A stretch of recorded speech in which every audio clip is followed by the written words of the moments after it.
আপনি যখন এই মুখটাই এখন দেশের গর্ব। এসএসসি পরীক্ষায় দেশের মধ্যে দ্বিতীয় ও রাজশাহী শিক্ষা বোর্ডের মধ্যে প্রথম হয়ে সবাইকে চমকে দিয়েছেন স্বর্ণালী আক্তার দৃষ্টি।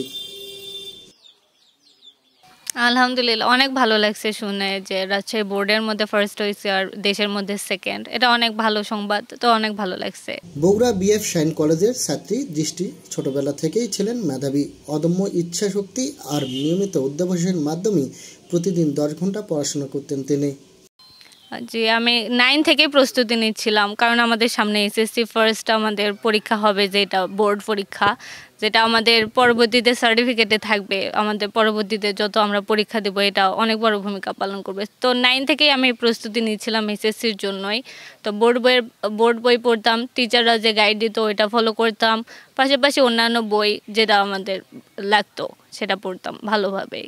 সংগ্রামের গল্পটাও কম নয়। গ্রামের সাধারণ পরিবারের মেয়ে দৃষ্টির বাবা একজন কৃষক আর মা গৃহিণী, তবুও দৃষ্টি থেমে থাকেননি। আলহামদুলিল্লাহ, আমার মেয়ে যাই ছোটোবেলা থেকেই তাকে নিজ চেষ্টার ফলে লেখাপড়া করে যাচ্ছিল। পাশাপাশি আমরা কিছু সার্বিক সহযোগিতা করে যাচ্ছি। পরীক্ষার শুরুতে আমি একটু সার্বিক সহযোগিতা করেছিলাম, তার সঙ্গে যাইতাম এবং পরীক্ষা সুন্দরভাবে পরীক্ষা দিচ্ছিল।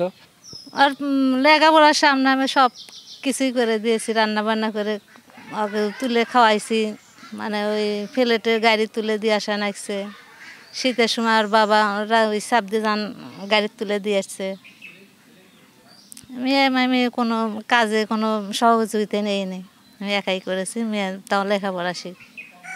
ভবিষ্যতে দৃষ্টি হতে চান ডাক্তার, চান দেশের মানুষের সেবা করতে। আমার ডাক্তার হওয়ার ইচ্ছা আছে, তো মেডিকেলের দিকে যাওয়ার ইচ্ছা আছে আমার। অবশ্যই দেশবাসী যারা আছে সেবা করতে চাই, দেশের জন্য কিছু করতে চাই, তো সবার দোয়া প্রত্যাশা রইল, সবাই দোয়া করবেন। তাই এই অসাধারণ অর্জন শুধু একটি পরিবারের নয়, এটা পুরো বাংলাদেশের গর্ব। সাজু মিয়া, এশিয়ান টেলিভিশন, বগুড়া।